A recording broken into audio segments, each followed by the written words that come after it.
What if one day you're in a terrible accident, your spinal cord's injured? Those are neurons, and that's what this lecture is about. Some of the exciting news is scientists are able to take stem cells and Schwann cells and regenerate the neurons. There they are. That's the topic of today's lecture. Those are neurons, and they have connections. And when those connections are severed, then those stem cells can help to reestablish, so the person can feel their toes and their knees and maybe walk again. Two major divisions of the nervous system are the CNS, that's the central nervous system, brain and spinal cord, and the PNS, everything outside of the central nervous system. If you look to the right, lower right, you see a typical neuron. There's a cell body, which is kind of the living part. It has a nucleus and the organelles.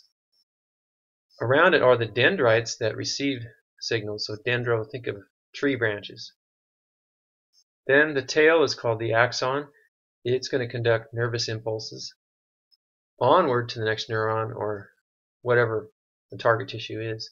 So it's one directional flow, dendrite, cell body to the axon.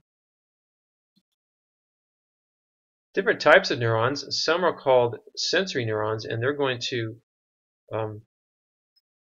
receive the signal, such as if your knee is tapped, and they're going to send that message on to the interneuron, which is the brain, spinal cord, and that's where we process information. And then finally, the motor neuron is going to send the signal to the effector, such as a muscle or gland or organ, and then we kick. Right. We hear about neurons a lot, but the neuroglia are actually more abundant. There are astrocytes, which here we have them, look like something out of a Star Wars or science fiction movie. They help nourish, produce hormones, maintain those neurons. Microglia, which these little guys here, they're going to consume bacteria and clean up any kind of debris that doesn't belong there. And finally, the oligodendrocytes, think of myelin sheath. You see, neurons are like racehorses, and they do their job well, but they don't have time or energy to really take care of themselves. And that's why we have these neuroglia. The myelin sheath is just a sort of like insulation. Like if you had a wire, electrical wire, you have insulation, and there's gaps called the nodes of Ranvier where there's no myelin, so the impulses jump. The white matter is myelin, but some parts of the CNS, central nervous system, lack myelin. We call that gray matter. Schwann's, I mentioned something about these in the opening part where they can regenerate. Unfortunately, they're not in the CNS. The CNS has glial cells, so that when an injury to the spinal cord occurs, it's permanent unless a miracle or science intervenes. Resting. Okay, this is all happening in the neuron. So here we have a story. It's going to sound complicated, but there's just a few players, really. Sodium is the major one. Na, it's a positive charge. All right, lots of words, but really a simple concept. We're in the axon of the neuron, and there's a stimulus. Okay, something has caused a neuron to be excited, but now it's resting. During that resting stage, the positive charge is on the outside, negative on the inside. The positive is due to sodium. So think of you're a sodium molecule. Okay. Or maybe think of you're going to a party and it's boring inside. Those guys are negative. They're talking about your clothes. They got nothing good to say. But you're optimistic, so you're going to stay outside. This is the resting phase. Just like a battery, it's not generating electricity, but it has a potential for electricity. About 70 to 65 negative millivolts. Now to keep those optimistic guys out of the party, we have a sodium-potassium pump. Just keeps pumping sodium out. I'm not going to worry about the potassium, the K. So I know it's here. but let's focus on the charges, the millivolts, and the sodium, and just kind of pretend like the potassium's not there. Something stimulates the neuron. Maybe you get a pinprick to your skin. If it's strong enough to cause the threshold reaction, it's an all or nothing reaction.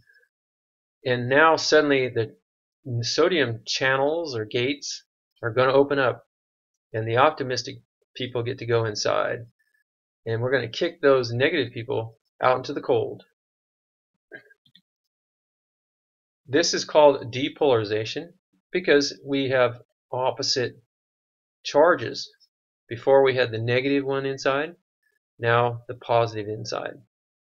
And this results in a charge, I don't know, around 40 millivolts, results when we change the polarity. Here, at some point, we have to go back because it's exhausting. Like, have you ever had a day where you drank lots of coffee or stimulants, and by the middle of the afternoon, you're shot? All of your neurons, they want to go back to the resting stage. And that's going to happen when sodium is kicked out of the axon. Now here's a little review, because this is a complicated, look at that, man, only a nerd can understand that, right? But if you just take it a little piece at a time, it's all happening in the neuron. It starts off in the dendrite, really, goes to the axon. If you recall, we have sodium-potassium gates, those little purple squares. Their job is to kick sodium out of the party, out of the axon. And when this happens, it's positive outside, and it becomes negative inside. That's the resting potential, about 70 to 65 millivolts. Now, if there's a stimulus and it's polarized, that means the gates open up, right?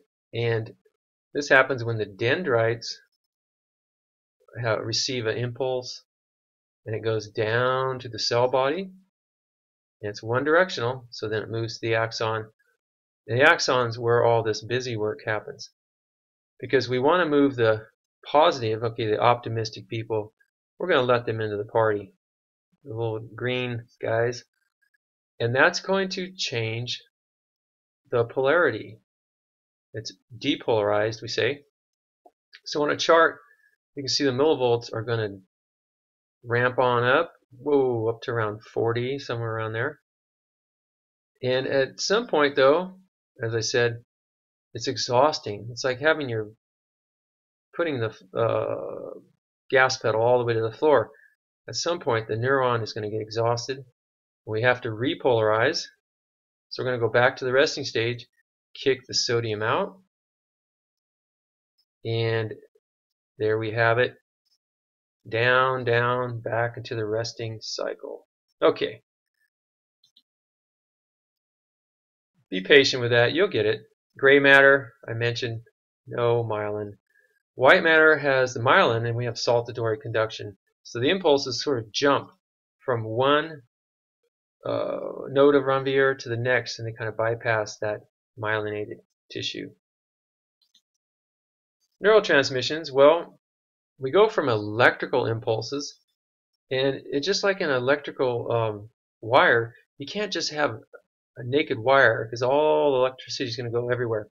So we convert the impulse to a chemical called a neurotransmitter. It's going to speed up the stimulus. Examples are dopamine, serotonin. Serotonin is called the happy hormone. But be careful about this one. We don't want big surges of it. Like certain drugs will do this, or falling in love. And when that happens, we can use up a lot of serotonin, and then we crash. We're depressed, and not a good thing. So you want to have kind of a steady flow of serotonin. Good summary here. CNS, brain, spinal cord, PNS, everything else. Neurons, the main player in the story, has dendrites, tree-like. Cell body, and the axon is the tail.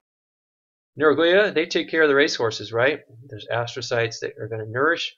Microglia, they're going to clean things up. oligodendrocytes that have the myelin. Schwanns, they regenerate, and exciting news about the insertion of these stem cells or Schwann cells to regenerate. Resting potential about 70 to 65, but then we get an action potential, a stimulus, all or nothing, and now we're going to depolarize. In the optimistic people, the negative get kicked out, and the positive sodium flows in. But at some point we repolarize, go back to the resting stage. That's about 65, 70 negative millivolts. You guys can get this. All right, maybe get a piece of white paper, sketch it out, and you'll see, hey, not so complicated. Neurotransmitters, synapse, and those chemical messengers. What a story.